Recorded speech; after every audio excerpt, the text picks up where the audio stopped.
ஆன்மீக உறவுகள் அனைவருக்கும் என் அன்பான வணக்கங்கள்.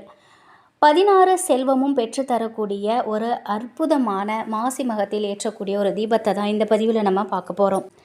நதிகளில் அனைவரும் புனித நீராடி தங்களோட பாவத்தை நீக்கக்கூடிய ஒரு அற்புதமான ஒரு நாள் மாசி மகம்.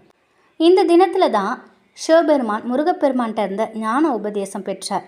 பார்வதி அம்மன் தாட்சாயினியாக அவதாரம் எடுத்ததும் இந்த ஒரு நாளில் தான் அப்படின்னு பலவிதமான புராணங்களில் சொல்லப்பட்டிருக்கு. ரொம்பவே சிறப்பு மிகுந்த இந்த மாசி மக நாளில் நம்முடைய வறுமை நிலை நீங்கி செல்வ செழிப்போடு வாழ்வதற்கு ஏற்றக்கூடிய ஒரு தீபம் தான் இப்போ நம்ம பார்க்க போகிறது. மாசி மக நாள் இன்றைய நாளில் இருக்கக்கூடிய ஏதாவது ஒரு பக்கத்தில் உள்ள திருக்குளத்தில் நீராடி அந்த தெய்வத்தை வழிபாடு செய்கிறது நம்முடைய பாவங்களை நிச்சயமாக நீக்கும். அது மட்டும் இல்லை, பல கோவில்களை தெப்போற்சவம் நடைபெறும்.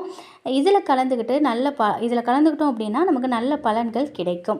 அது மட்டும் இல்லை, சில கோவில்களில் பார்த்தா அகல் விளக்கில் தீபம் ஏற்றி வாழை மட்டையில் வச்சு தெப்பத்தில் விடுவாங்க.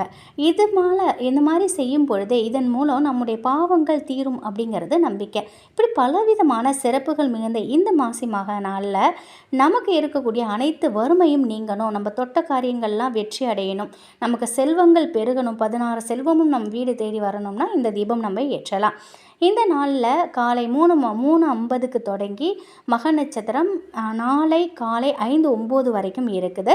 மார்ச் 12ஆம் தேதி ராகுகால யமகண்ட நேரத்தை தவிர்த்து நீங்கள் இறை வழிபாட்டை எந்த நேரத்தில் வேணாலும் செய்யலாம். இந்த தீபத்தை இன்று மாலை 6 மணிக்கு மேலே உங்கள் வீட்டில் நீங்கள் ஏற்றுங்க. இதனால் பலவிதமான நன்மைகள் கிடைக்கும். இந்த தீபம் ஏற்றுவதற்கு நமக்கு 8 மா இலைகள் வேண்டும். இந்த மா இலைகளை பறித்து நல்லா சுத்தம் பண்ணி அதற்கு சந்தனம் குங்குமம் போட்டு வைங்க. ஒரு தாம்பாள தட்டில் இதை வட்ட வடிவில் நீங்கள் பரப்பி வைக்கணும். அதனுடைய காம்புகள் வெளிப்புறத்துலேயும் நுனிப்பகுதி உள்புறத்துலையும் இருக்கணும். இந்த 8 மா இலைகளும் ஒன்றாக சேர்ந்து இருக்கக்கூடிய அந்த இடத்துல ஒரு அகல் விளக்கு வைத்து அதில் நெய் ஊற்றி பஞ்சத்திரி போட்டு தீபம் ஏற்றுங்க. அந்த தீபத்தில் கொஞ்சோண்டு ஏலக்காய் ஒரே ஒரு ஏலக்காய் இல்லை 2 ஏலக்காய் தட்டி போடுங்க. அதில் கொஞ்சம் துளி டைமண்ட் கல்கண்டு இருந்தாலும் கொஞ்சம் போடுங்க. இந்த தீபம் குறைஞ்சது ஒரு அரை மணி நேரம் இல்லைன்னா 1 மணி நேரம் எரியட்டும். தீபத்தை குளிர வச்சுட்டு இந்த இலைகளை நீங்கள் கால்படாத இடத்துல போட்டுடலாம். இந்த முறையில் நீங்கள் மாசி மக நாள் அன்னைக்கு மாவிலையில் தீபம் ஏற்றி வழிபாடு செய்யறதுனால அனைத்து தெய்வங்களோட அருளையும் நம்ம பெறலாம். வறுமை நிலை நீங்கும், செல்வ செழிப்பு உண்டாகும், ராஜயோக வாழ்க்கை நம்ம வாழ்வதற்குரிய வாய்ப்புகள் கிடைக்கும்.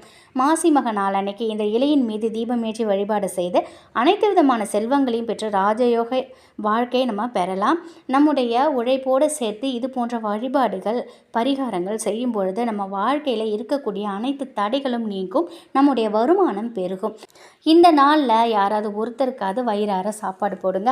அப்படி உங்களால் முடியலைனாலும் கொஞ்சோண்டு பச்சரிசி அதில் கொஞ்சம் வெல்லம் கலந்து மரத்திற்கு கீழே புதருக்கு கீழே இருக்கக்கூடிய எறும்புகளுக்கு நீங்கள் இதை போடுங்க. அந்த உணவை அதை எடுத்து சாப்பிடும் பொழுது பல பேருக்கு அன்னதானம் நம்ம செஞ்ச ஒரு புண்ணியம் நமக்கு கிடைக்கும். இன்றைய நாளில் மறக்காமல் இந்த ஒரு தீபம் ஏற்றுங்க. இன்றைய நாளில் எறும்புகளுக்கு தானம் செய்யுங்க. நிச்சயமாக பல வழிகளில் உங்களுக்கு நன்மைகள் சேரும். அது மட்டும் இல்லாமல் இன்றைய தினம் புதன் பகவானுக்குரிய புதன்கிழமை. இந்த நாளில் மாசி மகம் வந்திருக்கு. பசுமாட்டுக்கு பச்சை பயிரை ஊற வச்சு ஒரு 1.5 மணி நேரம் 2 மணி நேரம் ஊறினா கூட அது நல்லா ஊறி போகுங்க. அந்த ஊற வச்ச அந்த ஒரு கைப்பிடி அளவு இருந்தாலே போதும். பாசிப்பருப்பை பசுமாட்டிற்கு நீங்கள் தானமாக கொடுங்க, சாப்பிட்றதுக்கு கொடுங்க. அதன் மூலயமா நமக்கு நிச்சயமாக நம்முடைய செல்வ நிலை உயரும். நிச்சயம் இந்த ஒரு தகவல் உங்களுக்கு பயனுள்ளதாக இருக்கும் அப்படின்னு நம்புகிறேன். மறக்காமல் இன்று மாலை 6 மணிக்கு இந்த தீபம் ஏற்றுங்க. 16 செல்வங்களும் உங்களை வீடு தேடி வரும். நன்றி.